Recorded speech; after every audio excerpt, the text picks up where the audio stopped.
పాత్రికేయ మిత్రులందరికీ నమస్కారం. మీరు గమనించుంటారు, మా ప్రీతం నాయకులు జగన్మోహన్ రెడ్డి గారు ఏ రకంగా మాట చెప్పిన ప్రకారం ముందుకెళ్తారన్న విషయం మీ అందరికీ స్పష్టమైన విషయం. అదే అపోజిషన్ పార్టీలో ఉన్నటువంటి ప్రముఖులంతా కూడా ఎలక్షన్ ముందు ఒక మాట మాట్లాడతారు, ఎలక్షన్ తర్వాత ఇంకొక మాట మాట్లాడతారు.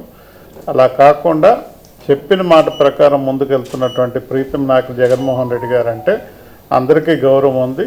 ఆయన ఒక పని ఏదైనా చెప్పినా కూడా ఆ పద్ధతిగా ముందుకెళ్తారనే ఒక దృక్పథంతో ముందుకెళ్లారు. నిన్న జరిగినటువంటి మోసపూర్వమైనటువంటి వాతావరణాన్ని గమనించారు. ఎలక్షన్ ముందుగా ఏ రకంగా బాధ్యతగా తీసుకొని మరి 17 కాలేజీలు కంప్లీట్ చేసి 12-15 అయితే పూర్తిగా కంప్లీట్ చేశారు.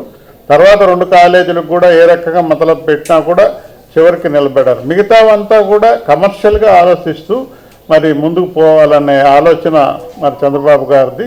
దాన్ని క్షమించలేకపోతున్నారు. అతను మోసపు మాటలు అనేవి స్పష్టమైపోయినాయి. ఎలక్షన్ ముందు ఒక వాతావరణం చెప్తారు, ఎలక్షన్ అయిపోతేనే ఒక వాతావరణం చెప్తారు.